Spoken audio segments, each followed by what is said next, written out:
아빠, 전 세계가 영어를 배우는데 왜 프랑스어를 배워요? 한때 외교와 문화의 언어, 유럽 엘리트들의 필수 교양이었던 프랑스어가 한국어에 밀려 몰락하고 있습니다. 옥스퍼드와 케임브리지에서 300년 역사의 프랑스어과는 텅 비어 있는데 한국어 강좌는 경쟁률이 대기자가 300명이 넘어섰습니다. 프랑스어가 한류에 완전히 압살당했다. 프랑스 대통령의 이 한마디가 유럽을 뒤흔들었습니다. 도대체 무슨 일이 벌어진 걸까요? 영국 정부는 이 언어 대재앙의 진실을 파헤치기 위해 특별조사관을 긴급 투입했습니다. 2024년 9월 15일 월요일 아침 BBC 뉴스 앵커의 목소리가 영국 전역에 울려 퍼졌습니다. 오늘 아침 옥스퍼드 대학과 케임브리지 대학이 동시에 충격적인 발표를 했거든요. 한국어과 지원자가 급증하면서 증원을 검토한다는 내용입니다. 저는 올리버 싱클레어입니다. 영국 교육부 언어교육정책 수석자문관으로 28년째 일하고 있죠. 옥스퍼드에서 언어학 박사 학위를 받았고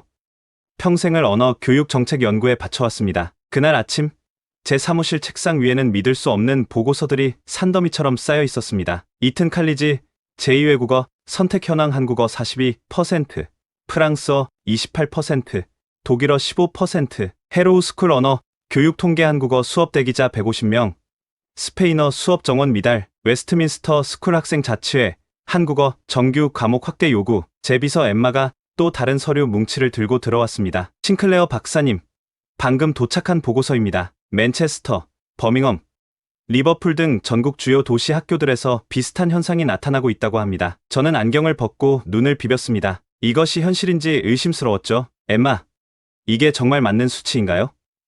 프랑스어가 한국어에 밀리고 있다는 게 말이 됩니까? 엠마의 표정도 당황스러워 보였습니다. 저도 믿기 어렵지만 모든 데이터가 일관된 패턴을 보이고 있습니다. 지난 3년간 프랑스어 학습자는 35% 감소했고 같은 기간 한국어 학습자는 280% 증가했습니다. 저는 창밖을 바라보았습니다. 웨스트민스터 궁전이 보이는 이곳에서 28년간 일하면서 영어의 지위는 불변의 진리라고 믿어왔습니다. 그리고 프랑스어, 독일어, 스페인어 같은 유럽 언어들은 당연히 배워야 할 제2외국어였죠. 교육부 장관님께서 긴급 회의를 소집하셨습니다. 30분 후입니다. 회의실로 향하는 복도를 걸으며 저는 깊은 생각에 잠겼습니다. 도대체 왜 이런 일이 일어나고 있을까요?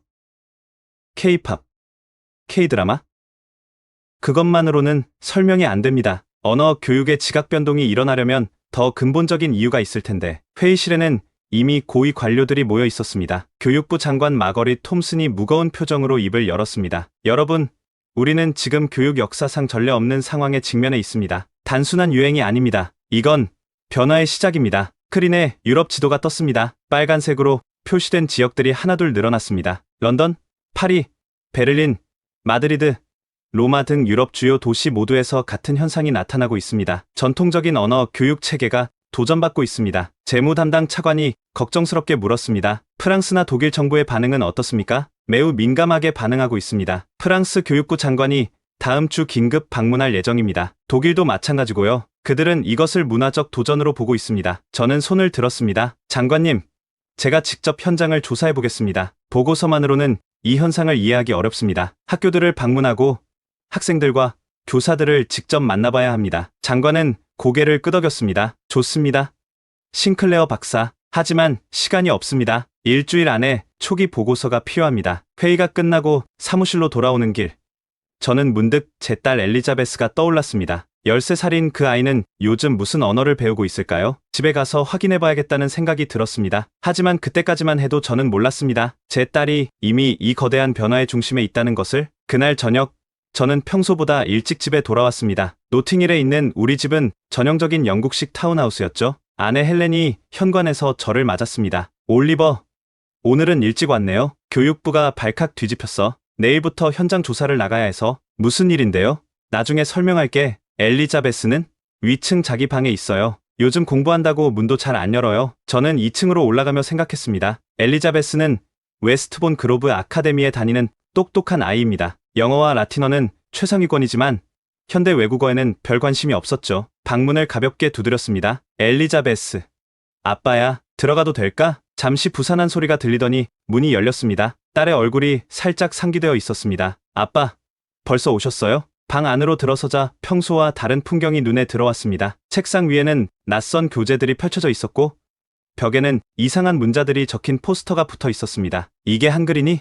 엘리자베스가 눈을 반짝였습니다. 아빠도 한글 아세요? 당연히 알지. 아빠가 언어 정책 전문가잖아. 그런데 너가 왜 한국어를? 딸은 잠시 망설이다가 책상 위에 책을 집어 들었습니다. 아빠, 이거 봐요. 심청전이라는 한국 고전이에요. 번역본으로 읽고 있어요. 저는 놀라움을 감추지 못했습니다. 한국 고전을? 너가 언제부터 한국어를? 6개월째 배우고 있어요. 처음엔 K-팝 가사를 이해하고 싶어서 시작했는데 엘리자베스는 책장을 넘기며 설명했습니다. 아빠, 이 이야기 정말 감동적이에요. 눈먼 아버지를 위해 자신을 희생하는 딸의 이야기인데 셰익스피어의 리어 왕과는 다른 깊은 효의 정신이 담겨 있어요. 리어 왕과 비교하다니? 제가 놀라자 엘리자베스는 더 열정적으로 말했습니다. 리어 왕은 권력과 배신에 관한 이야기잖아요. 하지만 심청전은 순수한 사랑과 희생에 관한 이야기예요. 한국어로 배우면서 그 감정이 더 잘 느껴져요. 저는 딸의 책상을 둘러보았습니다. 한글 교재, 한국 문학 작품들, 그리고 학교 한국어 동아리 회장, 명함 크기의 카드를 발견했습니다. 웨스트본 그로브 아카데미 한글 기사단 회장 엘리자베스 싱클레어. 아빠, 사실 제가 동아리를 만들었어요. 처음엔 5명으로 시작했는데 지금은 32명이에요. 대기자도 15명이나 있고요. 너가 한국어 동아리를 만들었다고? 엘리자베스는 노트북을 열어 사진들을 보여주었습니다. 학생들이 한글을 쓰고 한국 전통 놀이를 하고 한국 음식을 만드는 모습들이었습니다. 우리는 단순히 언어만 배우는 게 아니에요. 한국 문화 전체를 경험하고 있어요. 지난주에는 김치를 직접 담가봤어요. 김치를? 네, 그리고 알아요?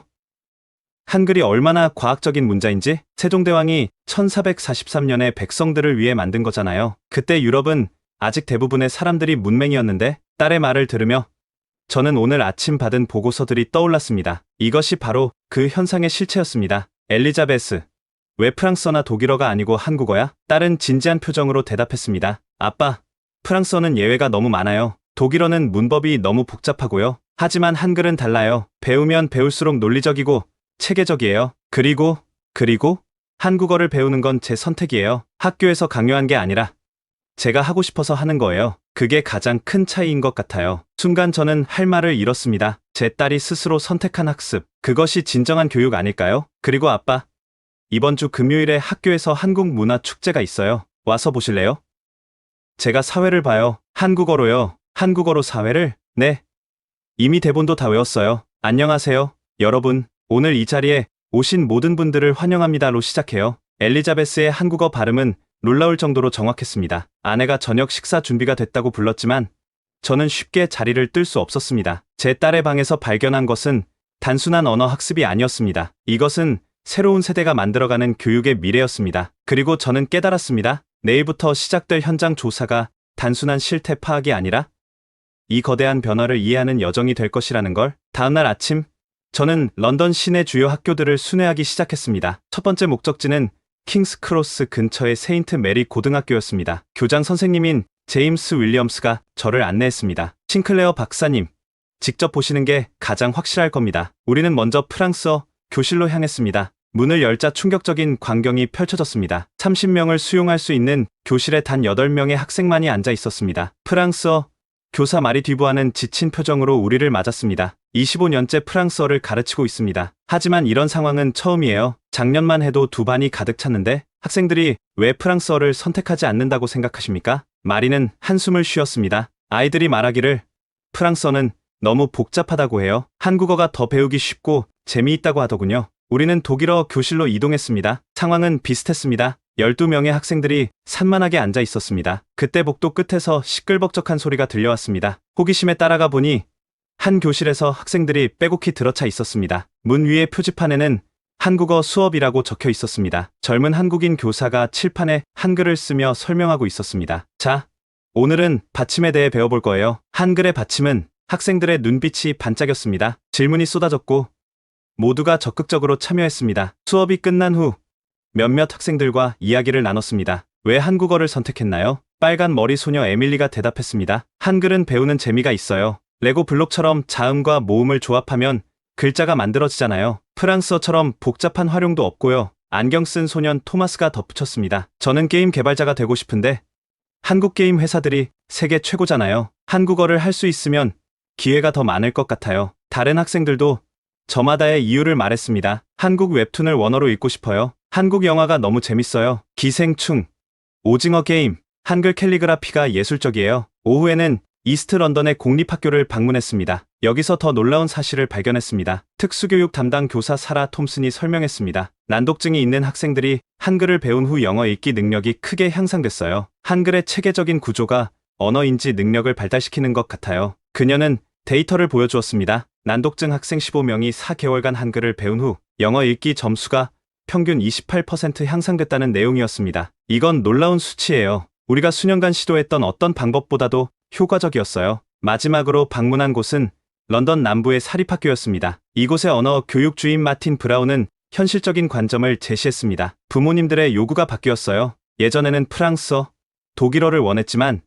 이제는 한국어를 요구합니다. 미래 경쟁력을 위해서라고 하시죠. 그래서 커리큘럼을 바꾸셨나요? 내년부터 한국어를 정규 과목으로 편성할 예정입니다. 프랑스어는 선택 과목으로 축소하고요. 시대의 흐름을 거스를 수는 없으니까요. 하루 종일 학교들을 돌아다니며 저는 보고서에서는 느낄 수 없었던 현장의 열기를 체감했습니다. 이것은 단순한 유행이 아니었습니다. 아이들은 진심으로 한글에 매료되어 있었고 그것을 통해 새로운 세계를 발견하고 있었습니다. 저녁 무렵 교육부로 돌아오는 길, 저는 깊은 고민에 빠졌습니다. 우리는 이 변화를 막아야 할까요? 아니면 받아들여야 할까요? 그때 휴대폰이 울렸습니다. 비서 엠마였습니다. 박사님, 내일 프랑스 교육부 장관이 오신다고 하셨죠? 독일과 스페인 대표단도 합류한답니다. 그리고 EU 교육위원회에서 긴급 컨퍼런스를 요청했습니다. 다음 주 금요일 베를린에서요. 유럽 전체가 움직이기 시작했습니다. 이튿날 아침 히드로 공항에서 파리 샤를 드골 공항으로 향하는 특별기에 올랐습니다. 프랑스 교육부 장관 소피 모로가 직접 전용기를 보낸 것이었죠. 기내에서 만난 독일 교육부 차관 한스 밀러는 걱정스러운 표정이었습니다. 싱클레어 박사, 베를린도 마찬가지입니다. 훔볼트 대학교에서 한국어과 신청자가 500명을 넘었어요. 프랑스어과는 정원을 채우기 어렵고요. 스페인 대표 카를로스 산체스도 고개를 저었습니다. 마드리드 대학들도 비상입니다. 학생들이 한글 동아리를 만들어 자체적으로 공부하고 있어요. 파리에 도착하자 프랑스 교육부 직원들이 우리를 에스코트했습니다. 파리 시내를 지나며 충격적인 광경을 목격했습니다. 샹젤리제 거리 곳곳에 한글 간판이 보였고 서점 쇼윈도에는 한국 소설들이 전시되어 있었습니다. 프랑스 교육부는 루브르 근처의 역사적인 건물에 위치해 있었습니다. 회의실에 들어서자 소피 모로 장관이 우리를 맞았습니다. 50대 초반의 그녀는 프랑스 최고의 언어학자 출신으로 프랑스 문화에 대한 자부심이 대단한 인물이었습니다. 먼저 상황을 공유하겠습니다. 그녀가 손짓하자 대형 스크린에 충격적인 통계가 나타났습니다. 소르본 대학 한국어과 경쟁률 28대 1, 프랑스어 문학과 지원자 전년 대비 40% 감소, 파리 시내 고등학교 50%에서 한국어 동아리 운영 중. 소피는 창밖을 바라보며 말했습니다. 우리 프랑스는 문화 대국입니다. 프랑스어는 외교의 언어, 예술의 언어였죠. 나폴레옹 시대부터 20세기 초까지 유럽의 공용어는 프랑스어였습니다. 그녀의 목소리에는 자부심과 함께 위기감이 묻어났습니다. 하지만 지금 우리 아이들은 몰리에르 대신 한국 소설을 읽고 라신 대신 한국 시를 암송합니다. 이것을 어떻게 받아들여야 할까요? 독일 대표가 물었습니다. 혹시 이 현상의 원인을 분석해 보셨습니까? 소피는 두꺼운 보고서를 펼쳤습니다. 우리 연구팀이 6개월간 조사했습니다. 표면적으로는 K-팝, K-드라마의 영향이 컸죠. 하지만 더 깊이 들어가 보니 그녀는 잠시 말을 멈췄습니다. 아이들이 한글의 과학성에 매료되어 있었습니다. 프랑스어의 복잡한 철자법과 달리 한글은 소리 나는 대로 쓸 수 있다는 점이 큰 매력이었죠. 스페인 대표가 끼어들었습니다. 스페인도 마찬가지입니다. 학생들이 말하길 한글은 24개 문자만 알면 모든 소리를 표현할 수 있다고. 스페인어의 불규칙 동사 활용에 지친 아이들에게는 혁명적이었죠. 소피는 학생들과의 인터뷰 영상을 틀었습니다. 파리의 한 고등학생이 유창한 한국어로 말하고 있었습니다. 한국어를 배우면서 언어가 이렇게 논리적일 수 있다는 걸 알았어요. 프랑스어는 왜 오를 오라고 읽는지 설명할 수 없잖아요. 하지만 한글은 모든 것이 규칙적이에요. 다른 학생은 더 충격적인 말을 했습니다. 솔직히 프랑스어는 엘리트들의 언어 같아요. 복잡한 문법과 예외들. 하지만 한글은 모두를 위한 문자예요. 세종대왕이 백성을 위해 만들었다는 스토리도 감동적이고요. 영상이 끝나자 회의실에는 무거운 침묵이 흘렀습니다. 제가 조심스럽게 물었습니다. 그래서 프랑스 정부는 어떤 대응을 계획하고 계신가요? 소피는 복잡한 표정을 지었습니다. 일부에서는 프랑스어 보호법을 강화하자고 합니다. 공교육에서 프랑스어 시수를 늘리고 한국어 교육을 제한하자는 거죠. 하지만 그게 가능할까요? 바로 그게 문제입니다. 아이들이 스스로 선택한 것을 막을 수 있을까요? 그리고 소피는 화면을 바꿨습니다. 파리 시내 대형 서점의 모습이었습니다. 보세요. 한국 문학 코너가 프랑스 고전 문학 코너보다 큽니다. 시민들도 한국 문화에 열광하고 있어요. 이건 단순히 청소년만의 현상이 아닙니다. 독일 대표가 제안했습니다. 그렇다면 우리가 힘을 합쳐야 합니다. 다음 주 베를린 컨퍼런스에서 유럽 공동의 대응 방안을 마련해야 해요. 소피가 고개를 끄덕였습니다. 맞습니다. 하지만 우리는 신중해야 해요. 자칫하면 아이들의 반발만 키울 수 있으니까요. 회의가 끝난 후 소피는 저를 따로 불렀습니다. 싱클레어 박사. 사실 제 조카도 한국어를 배우고 있어요. 12살인데 한글로 일기를 써요. 그래요?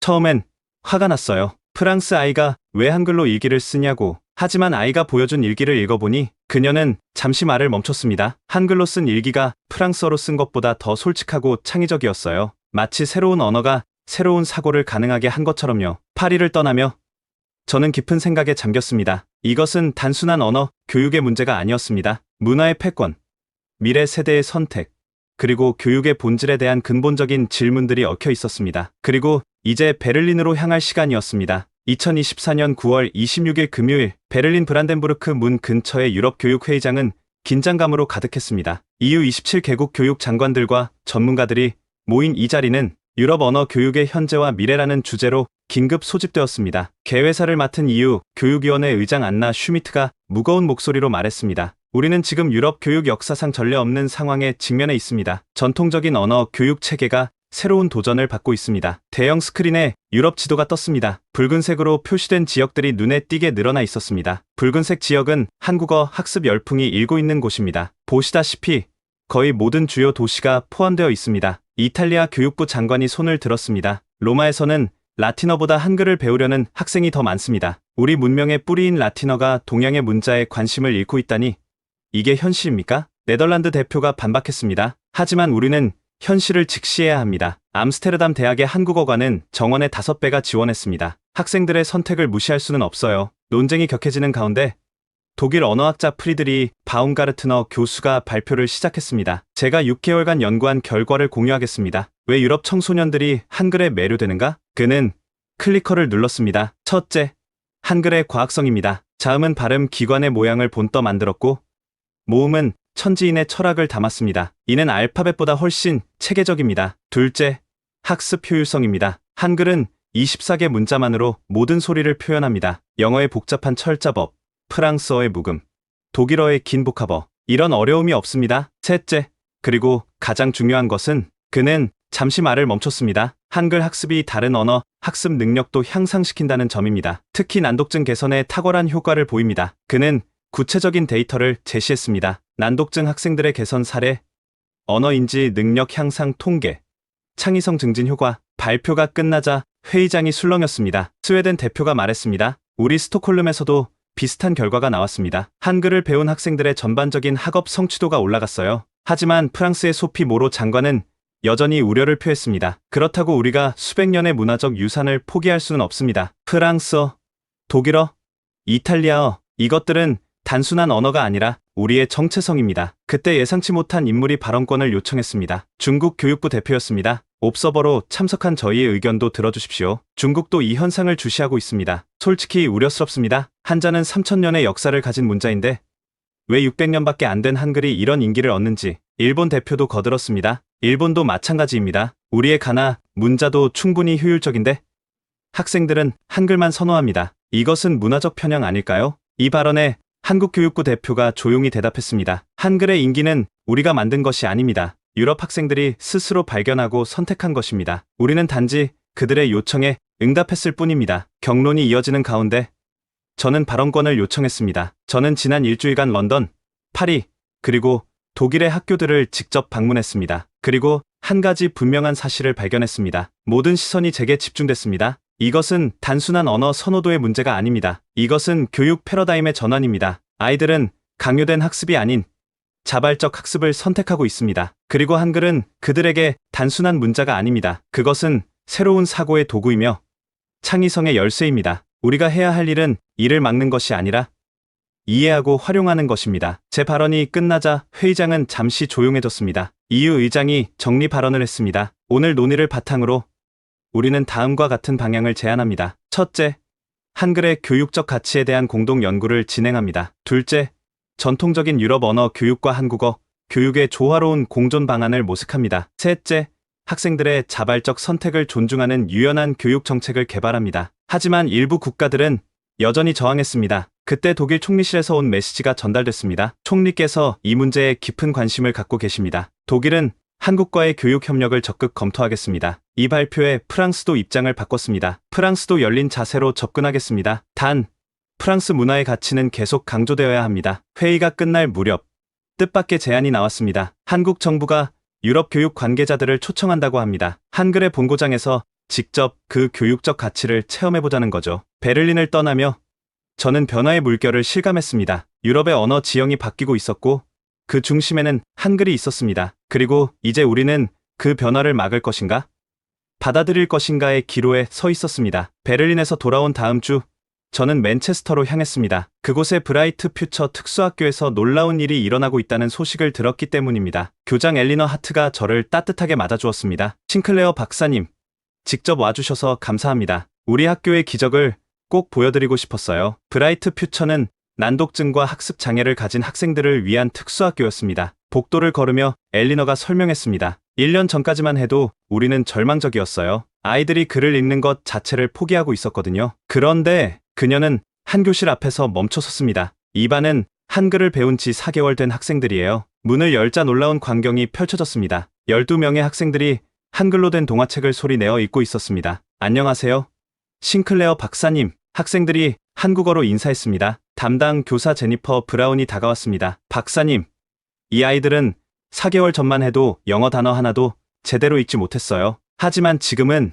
그녀는 한 학생을 가리켰습니다. 제이콥, 네가 쓴 이야기를 읽어줄래? 12살 소년 제이콥이 수줍게 일어났습니다. 그는 한글로 쓴 짧은 이야기를 읽기 시작했습니다. 옛날에 작은 새가 있었습니다. 그 새는 알고 싶었지만 발음은 서툴렀지만 그는 분명히 읽고 있었습니다. 자신이 쓴 이야기를요. 제니퍼가 설명했습니다. 한글의 규칙성이 핵심이에요. 영어는 어프가 5가지 이상으로 발음되잖아요. 더프, 스루, 코프, 러프, 바우. 난독증 아이들에게는 악몽이죠. 하지만 한글은요. 한글은 보이는 대로 읽으면 돼요. 받침 규칙만 익히면 되죠. 이 단순함이 아이들에게 자신감을 줬어요. 우리는 데이터룸으로 이동했습니다. 엘리너가 차트를 보여주었습니다. 이것 보세요. 한글 학습 전후의 영어 읽기 능력 변화예요. 그래프는 놀라운 상승 곡선을 그리고 있었습니다. 평균 28% 향상이에요. 일부 학생은 40% 이상 올랐고요. 20년 교육 경력에서 이런 결과는 처음 봅니다. 어떻게 이런 일이 가능한가요? 특수교육 전문가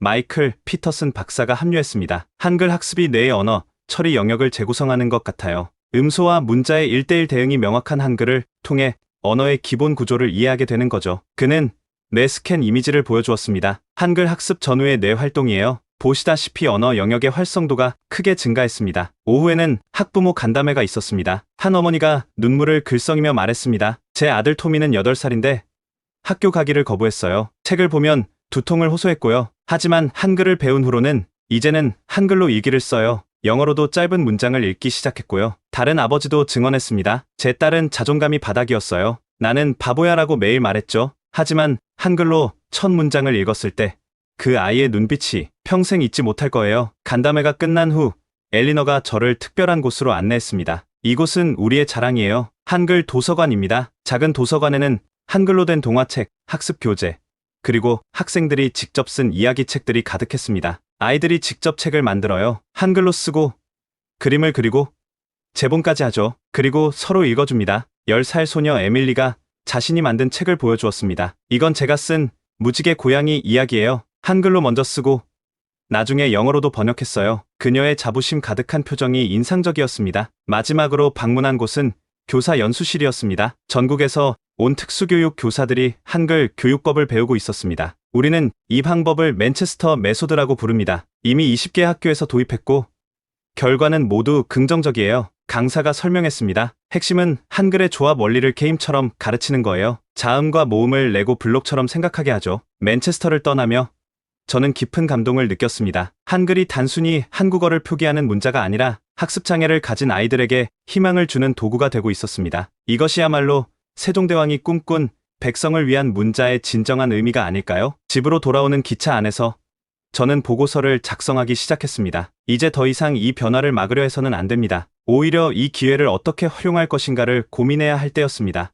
맨체스터에서의 경험은 제게 큰 충격을 주었습니다. 한글이 단순한 문자를 넘어 치유의 도구가 될 수 있다는 사실에 깊은 인상을 받았죠. 그래서 저는 딸 엘리자베스와 함께 에든버러 한국문화원을 방문하기로 했습니다. 토요일 아침 우리는 킹스크로스 역에서 에든버러행 기차를 탔습니다. 아빠, 정말 같이 가주셔서 고마워요. 한국문화원에서 특별 전시가 있다고 들었어요. 한글, 과학과 예술의 만남이래요. 엘리자베스의 눈빛이 반짝였습니다. 에든버러에 도착하자 스코틀랜드의 차가운 바람이 우리를 맞았습니다. 한국문화원은 구시가지의 아름다운 석조 건물에 자리 잡고 있었습니다. 문화원장 김진수 박사가 우리를 환영했습니다. 싱클레어 박사님, 그리고 엘리자베스 양, 환영합니다. 오늘은 특별한 날이에요. 에든버러 대학 언어학과와 공동으로 준비한 전시 개막일이거든요. 전시장으로 들어서자 벽면 가득 한글의 창제 원리를 설명하는 인터랙티브 디스플레이가 펼쳐져 있었습니다. 세종대왕은 1443년에 한글을 창제했습니다. 당시 조선의 백성 대부분은 문맹이었죠.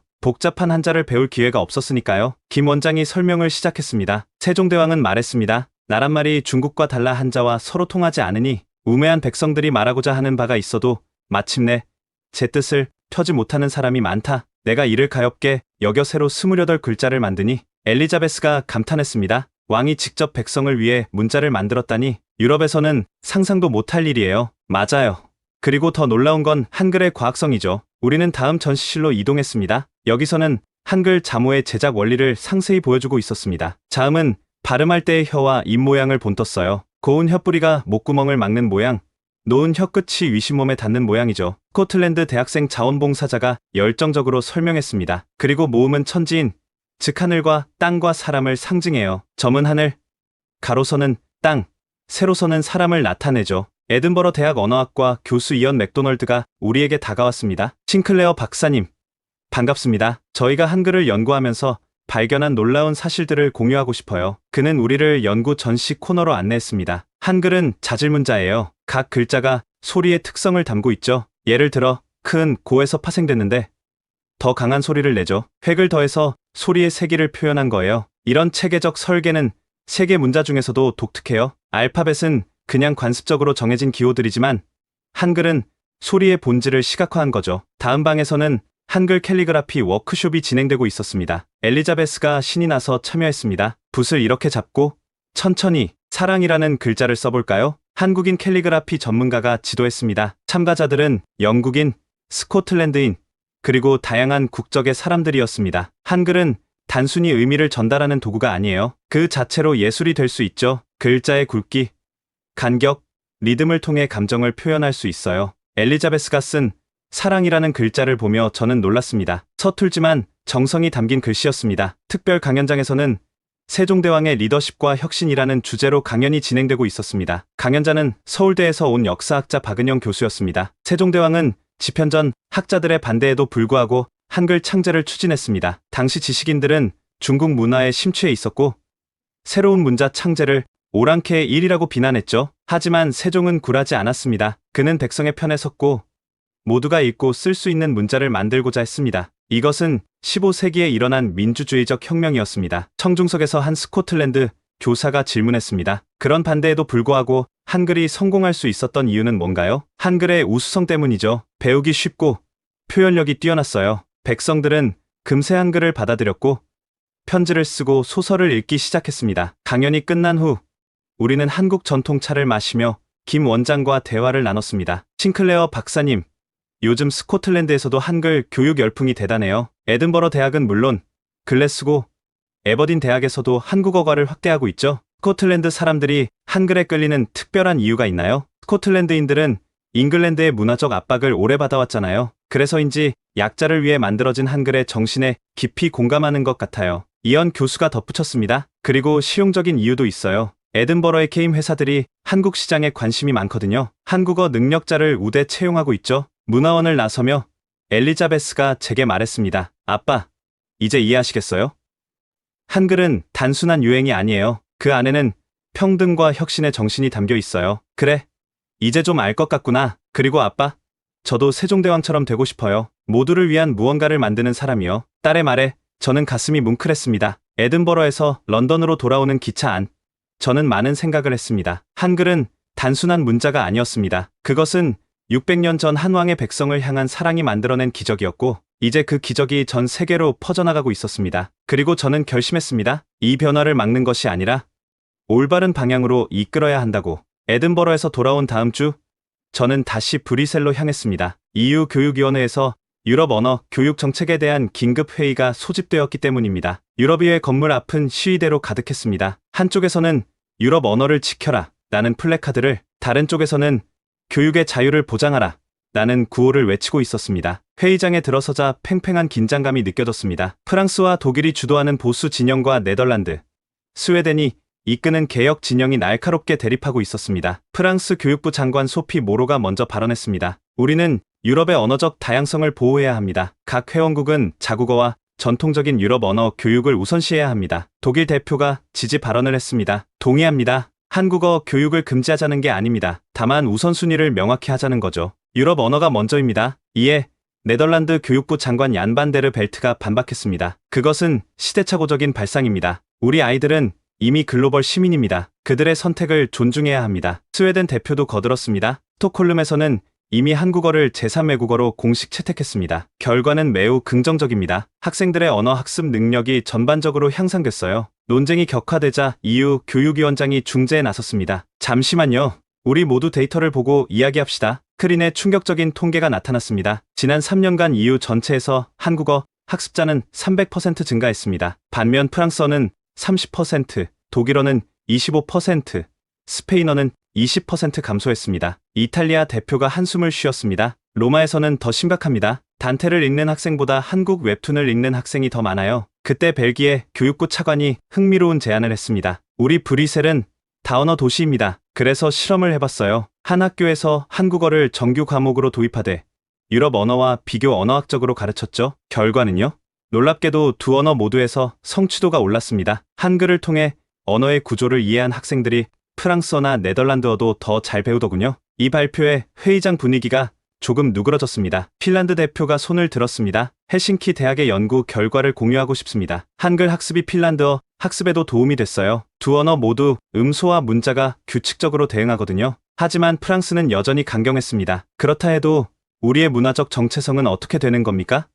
몰리에르, 야신, 보들레르, 이들의 유산이 사라지는 걸 보고만 있을 수는 없습니다. 그때 저는 발언권을 요청했습니다. 저는 최근 맨체스터와 에든버러를 방문했습니다. 그곳에서 본 것은 문화의 대립이 아니라 문화의 융합이었습니다. 모든 시선이 제게 집중됐습니다. 맨체스터에서는 한글이 난독증 아이들에게 새로운 희망을 주고 있었습니다. 에든버러에서는 스코틀랜드 학생들이 한글을 통해 자신들의 언어를 새롭게 발견하고 있었고요. 우리가 두려워해야 할 것은 한글이 아닙니다. 우리가 두려워해야 할 것은 변화를 거부하는 경직성입니다. 제 발언이 끝나자 잠시 침묵이 흘렀습니다. 그때 회의장 밖에서 소란이 일어났습니다. 유럽 각국에서 온 학생 대표단이 입장을 요청한 것입니다. 위원장이 고민 끝에 그들의 입장을 허락했습니다. 15명의 학생들이 들어왔습니다. 프랑스, 독일, 이탈리아, 스페인, 각국을 대표하는 학생들이었습니다. 프랑스 학생 대표 마리가 발언했습니다. 저희는 프랑스어를 사랑합니다. 하지만 한국어도 배우고 싶습니다. 왜 우리가 하나만 선택해야 하나요? 독일 학생 한스가 이어받았습니다. 저는 괴테도 읽고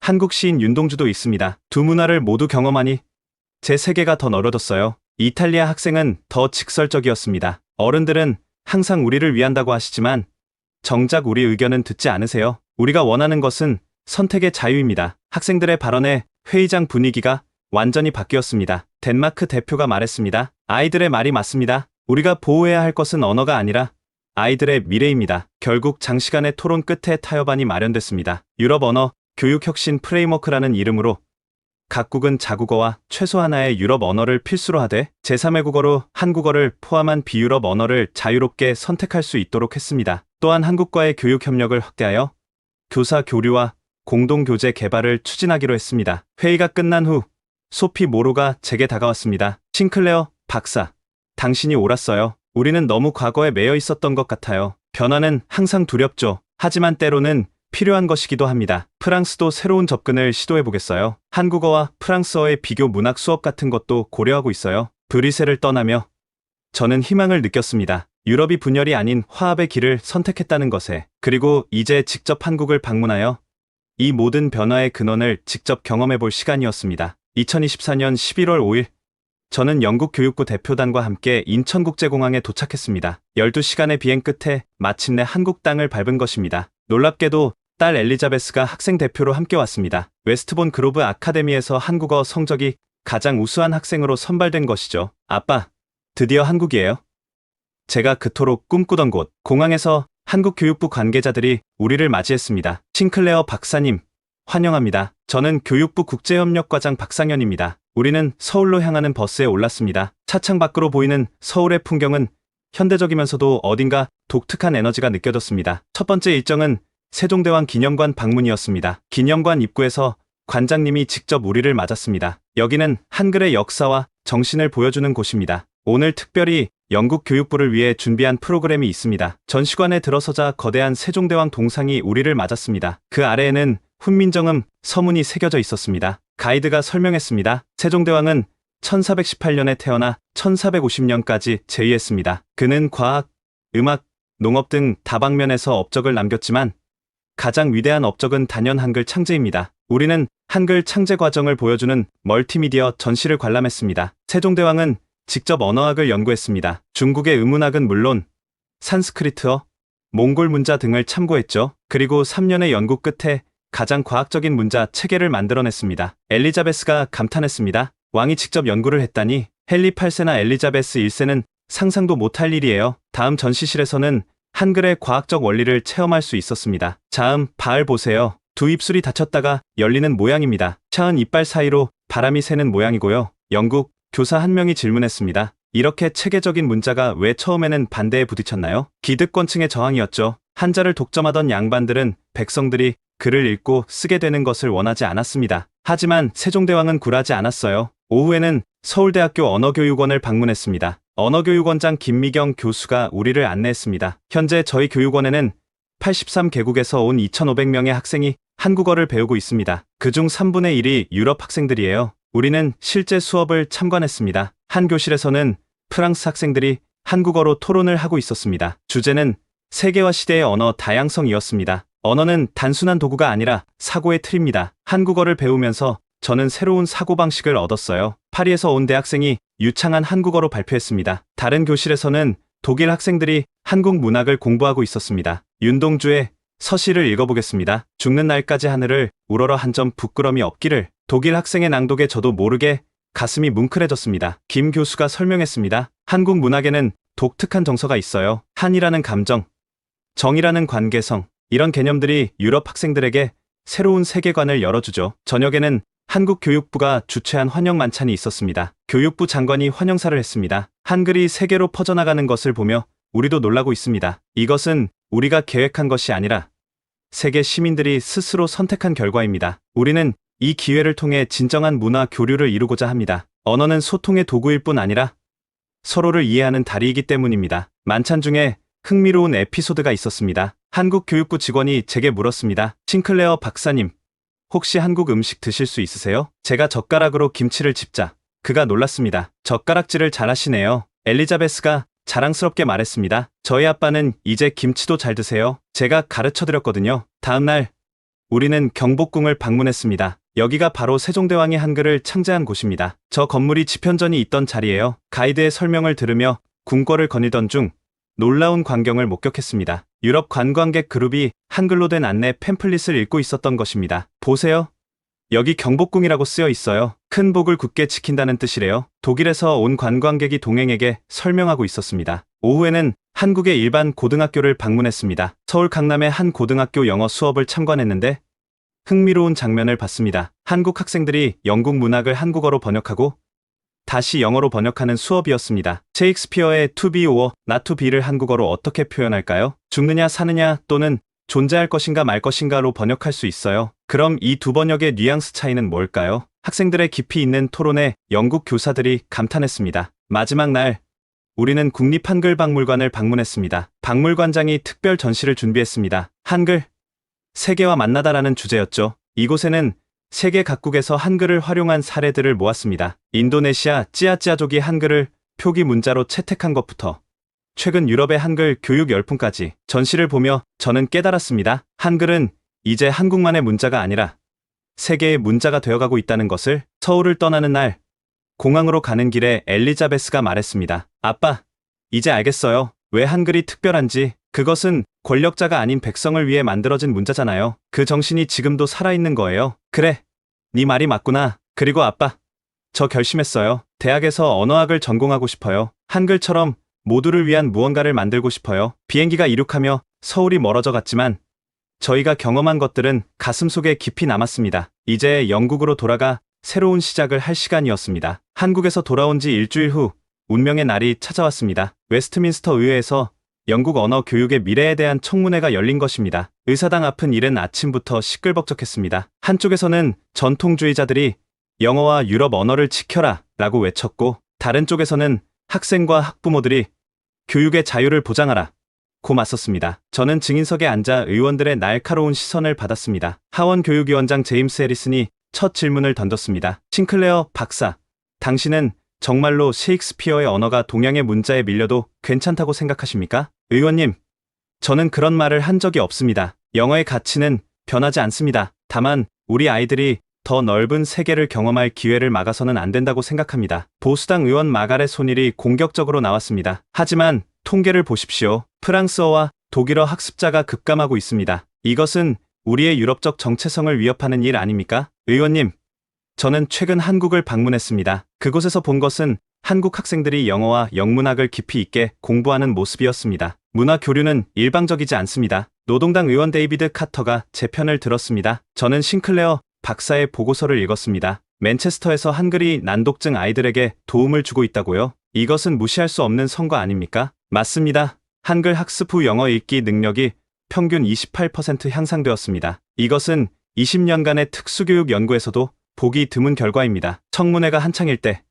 갑자기 방청석에서 소란이 일어났습니다. 위원장이 질서를 요구했지만 한 소녀가 일어섰습니다. 엘리자베스였습니다. 죄송합니다, 위원장님. 하지만 학생의 목소리도 들어주세요. 의원들이 당황했지만 여론을 의식한 위원장이 특별히 발언을 허락했습니다. 엘리자베스가 단상으로 나왔습니다. 떨리는 목소리였지만 곧 또렷해졌습니다. 의원님들, 저는 웨스트본 그로브 아카데미의 엘리자베스 싱클레어입니다. 그리고 한국어를 사랑하는 영국 학생입니다. 그녀는 잠시 숨을 고르고 계속했습니다. 저는 셰익스피어도 사랑합니다. 하지만 심청전도 사랑합니다. 왜 우리는 하나만 선택해야 하나요? 그리고 놀랍게도 그녀는 한국어로 말하기 시작했습니다. 저는 한글을 배우면서 언어의 아름다움을 새롭게 발견했습니다. 그리고 그것이 오히려 영어에 대한 사랑을 더 깊게 만들었습니다. 다시 영어로 돌아와 말을 이었습니다. 의원님들은 우리의 미래를 걱정하신다고 합니다. 하지만 미래는 벽을 쌓는 것이 아니라 다리를 놓는 데 있습니다. 한글은 우리에게 새로운 세계로 가는 다리입니다. 저희 학교에는 32명의 학생이 한국어를 배웁니다. 우리는 K-팝 팬클럽이 아닙니다. 우리는 진지하게 언어를 공부하고 문화를 이해하려 노력합니다. 그리고 놀라운 일이 일어났습니다. 프랑스어를 포기했던 친구가 한글을 배운 후 다시 프랑스어에 관심을 갖기 시작했습니다. 독일어가 어렵다던 친구는 한글의 규칙성을 이해한 후 독일어 문법도 정복했습니다. 엘리자베스는 의원들을 하나하나 바라보며 말했습니다. 어른들은 항상 우리를 위한다고 하십니다. 그렇다면 우리의 선택을 믿어주세요. 우리는 영국인이면서 동시에 세계 시민이 되고 싶습니다. 마지막으로 그녀는 한국 시인 윤동주의 시를 인용했습니다. 별을 노래하는 마음으로 모든 죽어가는 것을 사랑해야지. 이것이 제가 한국 문학에서 배운 것입니다. 모든 언어와 문화를 사랑하는 마음입니다. 엘리자베스가 자리로 돌아가자 의회는 술렁였습니다. 일부 의원들은 눈시울을 붉혔고 보수적이던 의원들도 생각에 잠긴 표정이었습니다. 마가렛 소닐 의원조차 입장을 누그러뜨렸습니다. 싱클레어 양의 말에 일리가 있습니다. 하지만 우리는 여전히 균형을 고민해야 합니다. 진보적인 의원 사라 그린이 제안했습니다. 그렇다면 이렇게 하면 어떨까요? 한국어를 공식 선택 과목으로 도입하되 유럽 언어 하나를 필수로 하는 겁니다. 그리고 비교 언어학적 접근을 권장하는 거죠. 논의가 이어지는 동안 방청석의 학부모들도 발언 기회를 얻었습니다. 한 어머니가 말했습니다. 제 아들은 한글을 배운 후 자신감을 되찾았습니다. 언어 학습을 포기했던 아이가 이제는 통번역가가 되고 싶다고 합니다. 기업인 아버지도 증언했습니다. 비즈니스 관점에서 말씀드립니다. 한국은 이제 주요 무역 파트너입니다. 한국어 능력은 미래의 경쟁력입니다. 오랜 토론 끝에 위원장이 정리 발언을 했습니다. 오늘 우리는 중요한 목소리들을 들었습니다. 특히 싱클레어 양의 용기 있는 발언은 우리 모두에게 깊은 인상을 남겼습니다. 위원회는 다음을 권고합니다. 첫째, 한국어를 공식 선택 외국어로 인정합니다. 둘째, 전통적 유럽 언어 교육도 혁신적 방법으로 강화합니다. 셋째, 언어 교육의 목표를 재정립하여 상호문화적 역량을 강조합니다. 청문회가 끝난 후 엘리자베스가 제게 달려왔습니다. 아빠, 제가 너무 나댔나요? 아니야. 넌 정말 용감했어. 그리고 옳은 말을 했고 저는 그저 진심을 말했을 뿐이에요. 그날 저녁 언론은 이 청문회를 대서특필했습니다. 13살 소녀, 의회를 감동시키다. 한글과 영어, 공존의 길을 찾다. 변화의 바람은 이제 거스를 수 없는 대세가 되었습니다. 의회 청문회 이후 2주가 지났습니다. 그동안 영국 사회는 뜨거운 논쟁에 휩싸였습니다. 그리고 BBC가 특별 다큐멘터리 한글 혁명 영국 교육의 미래를 방영한다고 발표했습니다. 방송 전날 BBC 프로듀서 마틴 리처드슨이 저희 집을 찾아왔습니다. 싱클레어 박사님, 그리고 엘리자베스 양, 다큐멘터리의 마지막 인터뷰를 부탁드립니다. 우리는 거실에서 카메라를 마주했습니다. 엘리자베스, 의회에서의 발언 이후 어떤 변화가 있었나요? 학교에서 저를 영웅 취급해요. 엘리자베스가 수줍게 웃었습니다. 하지만 더 중요한 건 한국어 동아리 가입 신청이 60명을 넘었다는 거예요. 싱클레어 박사님은 어떠신가요? 이 모든 여정이 딸의 방에서 한글 교재를 발견한 것에서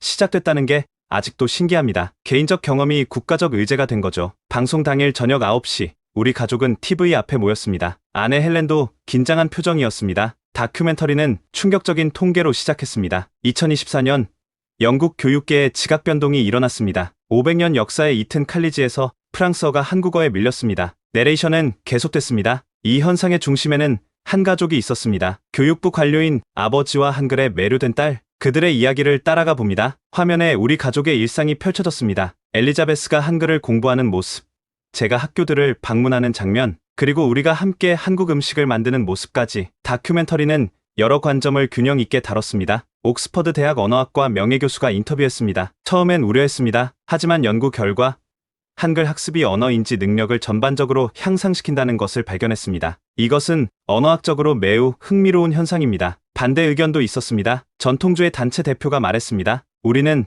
천년의 언어 전통을 포기하려는 겁니까? 초서, 셰익스피어, 디킨스의 언어를 동양 문자가 대체할 수는 없습니다. 하지만 가장 인상적인 부분은 일반 시민들의 인터뷰였습니다. 런던의 한 이발소에서 제 손녀가 한글을 배우더니 갑자기 똑똑해졌어요. 이제는 저한테도 가르쳐줍니다. 맨체스터의 한 공장에서 우리 회사가 삼성의 부품을 납품하는데 한국어 하는 직원을 우대 채용합니다. 시대가 변했죠. 방송의 하이라이트는 엘리자베스의 의회 발언 장면이었습니다. 왜 우리는 하나만 선택해야 하나요? 그녀의 목소리가 다시 울려 퍼질 때 저는 또다시 가슴이 뭉클해졌습니다. 다큐멘터리는 한국 방문 장면으로 이어졌습니다. 세종대왕 기념관, 서울대학교, 그리고 경복궁의 아름다운 풍경이 펼쳐졌습니다. 특히 한국 고등학생들과 영국 학생들의 교류 장면이 감동적이었습니다. 한국 학생이 말했습니다. 영국 친구들이 한글을 배우는 것을 보니 자랑스러우면서도 책임감을 느껴요. 우리도 영어와 영국 문화를 더 깊이 이해해야겠다고 생각했어요. 방송 막바지에는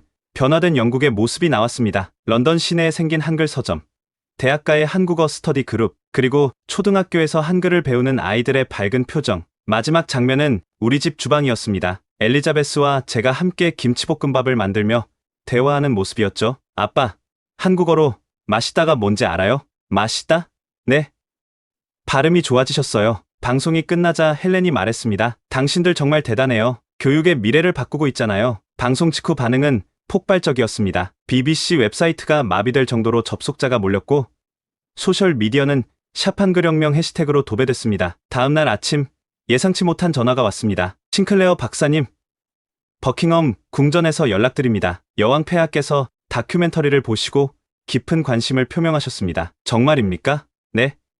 다음 주 화요일에 한국 대사와 함께 오찬에 초대하고 싶으시다고 하십니다. 엘리자베스 양도 함께요. 전화를 끊고 엘리자베스에게 전하자 그녀는 믿을 수 없다는 표정이었습니다. 여왕님이 우리를 초대하셨다고요? 그 주 내내 언론에 관심이 쏟아졌습니다. 더 타임스, 한글, 영국 교육의 새로운 가능성을 열다, 가디언, 언어 다양성이 만드는 창의적 미래, 텔레그래프, 전통과 혁신의 조화로운 만남, 심지어 해외 언론도 주목했습니다. 뉴욕타임스, 영국의 한글 혁명, 미국도 주목해야, 르몽드 프랑스도 배워야 할 영국의 유연성, 교육부로 출근하니 장관이 직접 저를 불렀습니다. 싱클레어 박사, 당신이 옳았어요. 이제 우리는 미래를 준비해야 합니다. 한국어 교육 도입을 위한 태스크포스를 이끌어 주시겠습니까? 저는 기쁘게 수락했습니다. BBC 다큐멘터리는 단순한 방송을 넘어 영국 사회가 변화를 받아들이는 계기가 되었습니다. 그리고 며칠 후 우리는 버킹엄 궁전으로 향했습니다. 버킹엄 궁전에서의 오차는 예상보다 편안한 분위기에서 진행됐습니다. 여왕 폐하는 특히 엘리자베스에게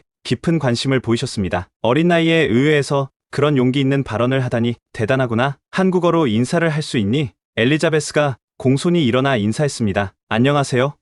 폐하, 만나 뵙게 되어 영광입니다. 여왕은 미소를 지으셨습니다. 나도 배워보고 싶구나. 한글이 그렇게 과학적이라면서 한국 대사가 설명을 덧붙였습니다. 폐하, 한글은 배우기 쉬워서 아침 글자라고도 불립니다. 똑똑한 사람은 아침나절이면 다 배운다는 뜻이죠. 오찬이 끝날 무렵 여왕은 뜻밖의 발표를 하셨습니다. 왕실이 한영 문화교류 재단 설립을 지원하겠다. 미래 세대가 다양한 문화를 경험할 수 있도록. 이 소식은 즉시 언론에 보도됐고 한국어 교육에 대한 마지막 저항도 사라졌습니다. 다음 주 교육부에서는 역사적인 회의가 열렸습니다. 교육부 장관이 선언했습니다. 오늘 우리는 21세기 다언어 교육 커리큘럼을 공식 발표합니다. 새로운 커리큘럼의 핵심은 다음과 같았습니다. 첫째, 모든 학생은 영어와 함께 최소 2개의 외국어를 학습한다. 둘째, 한국어를 공식 선택 외국어 목록에 포함한다. 셋째, 언어 교육의 문화 이해와 상호문화 역량을 통합한다. 넷째,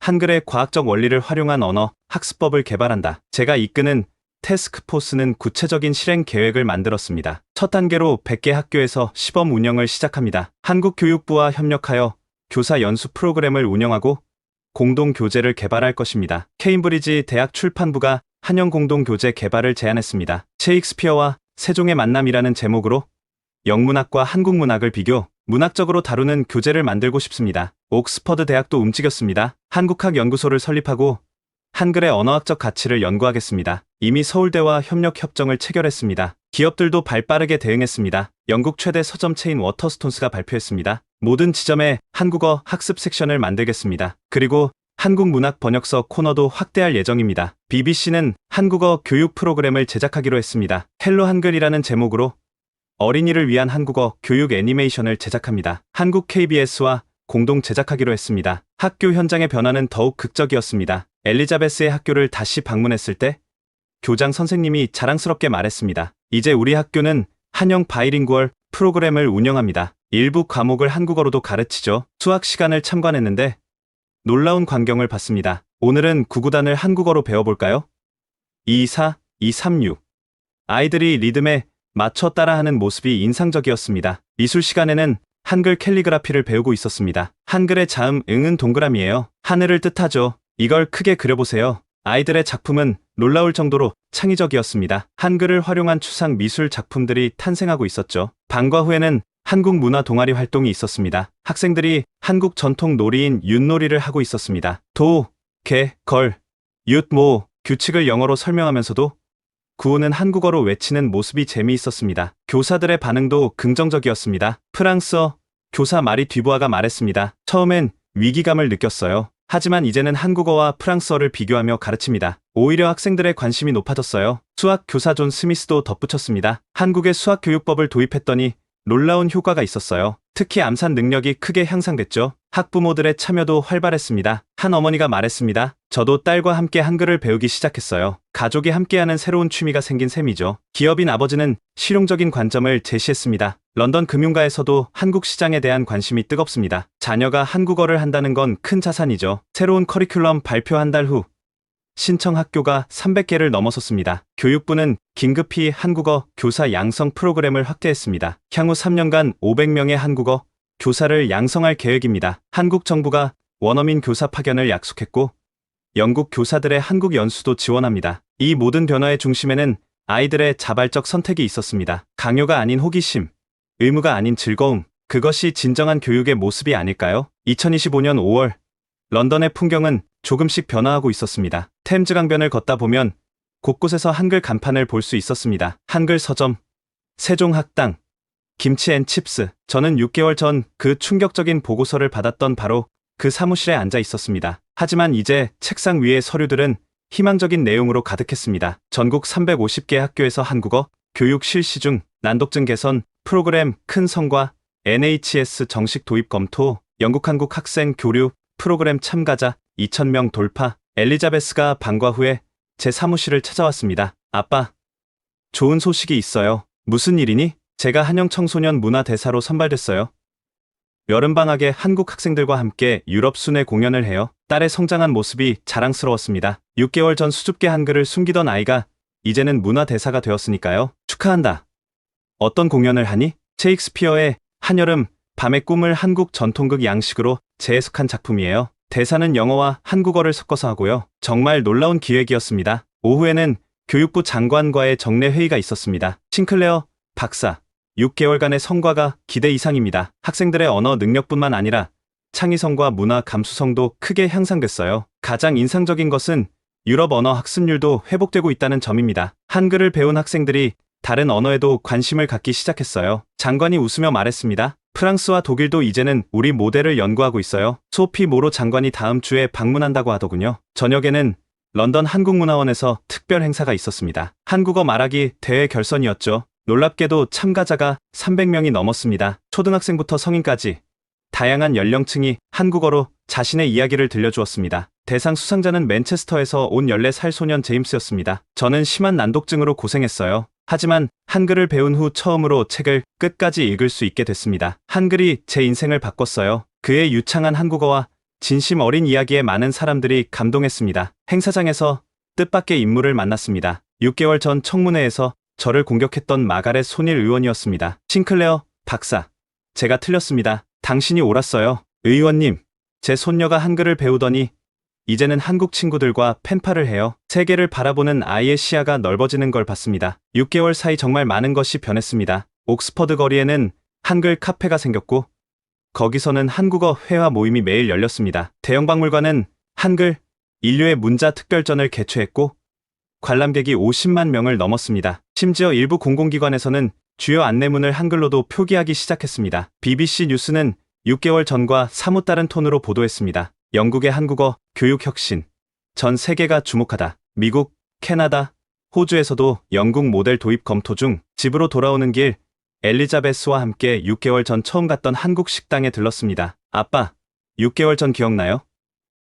그때 아빠는 김치도 못 드셨잖아요. 그래, 이제는 김치찌개도 좋아하게 됐지. 한국어 실력도 많이 늘었고요. 아빠 발음 정말 좋아졌어요. 우리는 한국어와 영어를 섞어가며 대화했습니다. 그것이 이제는 자연스러웠습니다. 식사를 마치고 나오는데 식당 주인이 인사했습니다. 싱클레어 박사님, 덕분에 저희 아이도 이제 한글과 영어를 모두 자랑스러워해요. 정말 감사합니다. 6개월.